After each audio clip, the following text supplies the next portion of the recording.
Okay, grade 10s. So I performed the entire experiment. I thought it was recording, and I kid you not, it did not record.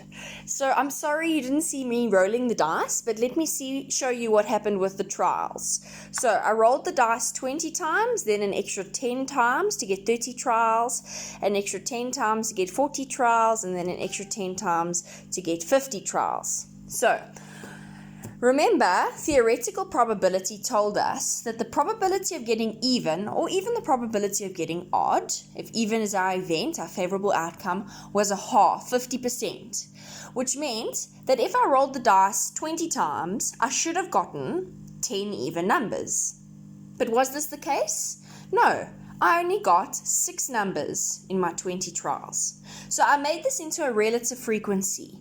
Remember, relative frequency is the number of times you get your favorable outcome divided by the number of trials you carry out. So 6 out of 20 meant I got 3 out of 10, which was only 30%, far away from the 50%.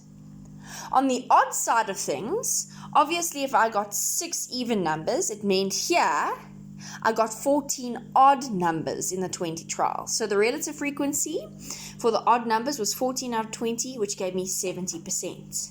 Very far away from this 50% as well, because it's supposed to be 50-50. So I carried out my next set of trials. My next set of trials, I only got 6, but I added these 6 with these 6 because I only rolled the dice 10 more times. I didn't re-roll it 30 times. So in the 10 extra times, I got 6. So I added the 6 plus the 6, which gave me 12 out of 30. And as a percentage, that gave me 40%. Still not quite my 50%, but 40% nonetheless. On the odd side, if I only rolled 10 times, and here I rolled 6, that means I got 4 odd this time, which left the relative frequency of 14 plus 4 is 18 out of the 30 trials, which left me with 60%. So I rolled the dice 10 more times to get a total of 40 trials, and again I got 6 even numbers. So I took the 12, and I took the 6, and I got 18 out of 40, which left me with 45%. Again, if I got 6 even numbers, that means I got 4 odd numbers, and the relative frequency was 55%. What's happening? 40, 30, 40, 45, but I won 50. So lastly, I rolled my dice 10 more times to get a total of 50 trials. In my last 10 rolls, I got 5 even and 5 odd. That's a 50%. 50-50, right? But in my relative frequency, I added the 5 of the previous 22 for my odd numbers, and I got 27 out of 50 rolls, which left me at 54%. But my even, which was actually what we're concentrating on because that was my favorable outcome, left me with 18 plus 5, which gave me 23. And that left me with 46%. Grade 10s, what has happened as I've increased my trials? Theoretically, we should get 50%. But I know when I play Monopoly and I have to roll the dice 20 times, even just in my first experiment, you can see I got 6 even, but 14 odd. Theoretically, I should have gotten 10 and 10, but that's not what I got when I carried out an experiment. But as the number of trials in my experiment increased, 20, 30, 40, 50.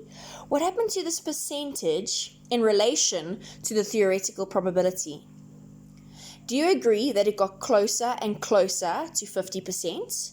Even if we had to compare the odd dropped 70, 60, 55, 54, closer and closer to the 50% of getting odd or even. So what is the point of this experiment? The point of this experiment is that theoretically things should happen. But when I carry out experiments, I actually have to carry out many trials to get the relative frequency to be the same as the theoretical probability. The more trials I carry out, the closer these two numbers become, or the closer these two percentages become. So relative frequency is doing an experiment, and theoretical probability is in theory what should happen. So let's just remember, relative frequency was the number of times I got my favorable outcomes. I rolled 6 even numbers divided by the number of trials. And that's how I carried out this experiment. I promise grade 10s, I rolled this dice and I was speaking to the camera like an idiot because it wasn't recording. And this was my experiment that I carried out. I hope that makes sense.